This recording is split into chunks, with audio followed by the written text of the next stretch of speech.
Praise the lord.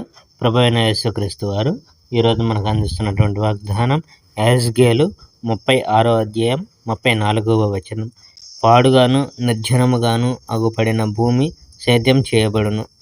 మీరు చేసిన చెడు కార్యాలను మీరు గుర్తుకు తెచ్చుకుంటారు.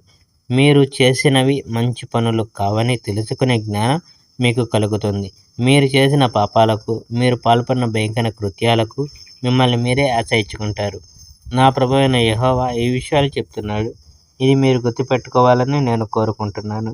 మీ మంచి కొరకు నేను ఈ పనులేమీ చేయడం లేదు. నా మంచి పేరు నిలుపుకోవడానికే వాటిని నేను చేస్తున్నాను. కావున ఇశ్రాయేలు వంశమా, మీరు జీవించిన తీరుకు మీరు సిగ్గుపడి కలత చెందాలి. నా ప్రభువైన యెహోవా ఈ విషయాలు చెప్తున్నాడు. నేను మీ పాపాలను కడిగివేసే రోజున ప్రజలను మీ నగరాలకు తీసుకొని వస్తాను. పాడుబడ్డ నగరాలు తిరిగి నిర్మింపబడతాయి. బీడు భూములు సాగు చేయబడతాయి. అది దారిన పోయే వారికి కేవలం శిథిలాల గుట్టగా కనిపించదు. గతంలో ఈ దేశం నాశనమయ్యింది. అది ఇప్పుడు ఏదోను ఉద్యానవనంలా రూపుదిద్దుకున్నది. నగరాలు నాశనం చేయబడ్డాయి. అవి పాడుబడి నిర్మానుష్యమైనాయి. కానీ ఇప్పుడు ఇవి రక్షిత నగరాలైనవి.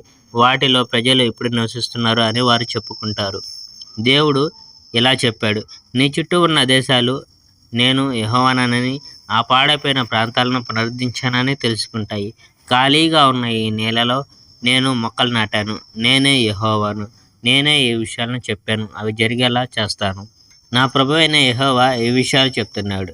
ఇశ్రాయేలు వంశం వారు ఇలా జరిగేలా చేయమని నన్ను అడిగేలా కూడా చేస్తాను. వారి సంతానాన్ని బహుగా అభివృద్ధి చేస్తాను. వారు గొర్రెల మందల్లా విస్తరిస్తారు. యెరూషలేములో ప్రత్యేక పండుగల సందర్భంగా తేబడే గొర్రెల, మేకల మందల్లా ఆ ప్రజలు విస్తారంగా ఉంటారు. నగరాలు పాడుబడిన ప్రాంతాలు తిరిగి జనసందోహాలతో కిటకిటలాడుతాయి. అప్పుడు నేనే యెహోవానని వారు తెలుసుకుంటారు.